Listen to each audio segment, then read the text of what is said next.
The book of Leviticus. We know you've been avoiding it because it's weird. So let's fix that. Now remember, the story of the Bible began with humans in God's presence, but they were banished because of their rebellion. However, God wants to be in relationship with us, so he chooses one family that he will use to restore the world back into his presence. And so God's presence comes to dwell in a tent right in the middle of Israel. And that's great. But it creates a problem because it's so intense that Moses can't go in, and other priests who enter inappropriately, they die. Well, wait, if God's presence is good, how is it all of a sudden dangerous for people? So think of it this way. God's presence is like the sun. It's pure power and goodness. And when something mortal and corruptible gets close to such pure power, it's destroyed.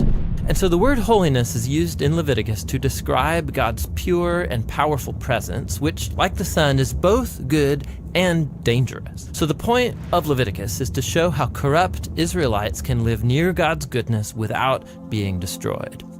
Now, in the book, there are 3 ways for how this is all going to work out, and these are going to seem strange to you, but just hang in there with us. The first one is rituals. The second is this idea of the priesthood, and the third is a bunch of purity laws.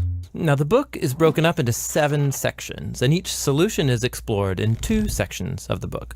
The rituals are here, the priests are here, and the purity laws go here. Now, the first solution, rituals, involves a lot of animal sacrifices. And so Leviticus begins with detailed instructions for how to make these sacrifices. Some are ways of saying thank you to God, and others are simply ways of saying, I'm sorry.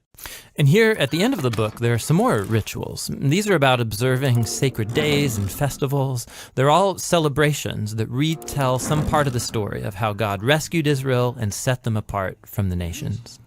The second solution to the holiness problem has to do with priests.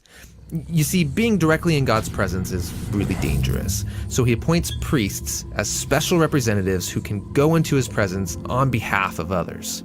So in this section, we have a story about how the priests are ordained into the priesthood. And then this other section explains the set of higher standards that the priests have to live by because they work so closely to God's presence.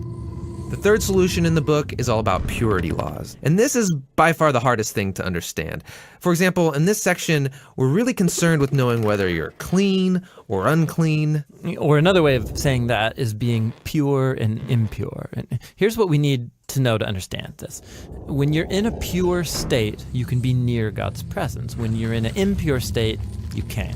And so it was really important for Israelites to know what state they're in at any given moment. So the first thing we have is a list of pure and impure animals. Yeah, this list of animals is divided up by where they live. So on the land, in the sea, in the air. And the text is just not clear about why certain animals are impure or why touching or eating them makes you impure. What is clear, however, is that avoiding these creatures will set Israel apart, and it will remind them that God's own holiness should affect every part of their lives, including what they eat.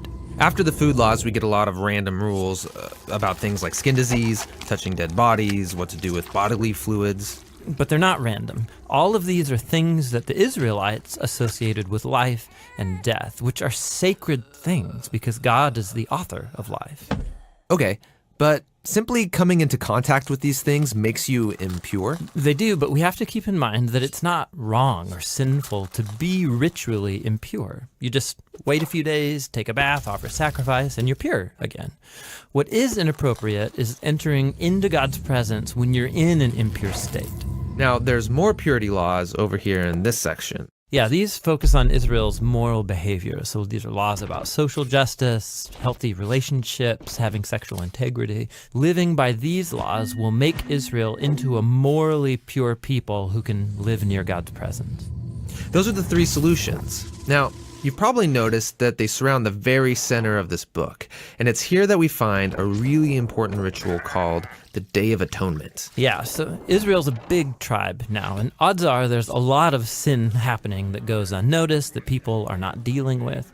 And so one time a year, the priests would take 2 goats, And one of those goats is killed, and its blood is carried right into God's presence where it symbolically covers or atones for Israel's sin. Yeah, that's kind of weird. Well, the meaning of the sacrifice, it's explained in the next chapter, where God says that the blood of a creature is its life. And so this goat's life is offered as a substitute. It's receiving God's punishment for Israel's sin so that the people don't have to. That leaves the second goat. Yeah, the priest puts his hands on it, and then he confesses all the sins of Israel. It's like he's placing the sins on the goat. And then that goat gets cast out forever into the wilderness. It's called the scapegoat. Yeah, I've heard that word before. Yeah, it's this very powerful image of how God is graciously removing Israel's sin.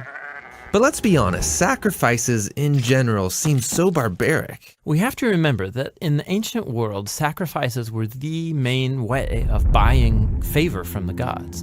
But the problem was that those same gods, they're unpredictable, they're fickle, you never know if they're going to ignore you or they're going to turn on you. And so it's in this cultural setting that we see Israel's God as totally different. He does get angry about human corruption, but it is never arbitrary. And he loves people.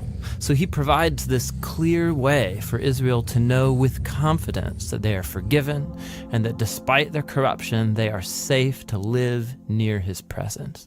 And so that makes the book of Leviticus actually a revolutionary statement in its day. So that's Leviticus. But Israel's still at Mount Sinai in the middle of the wilderness. They need a place to live. Yes, the land God promised to Abraham. And so the journey to that land is what the next book of the Bible is all about.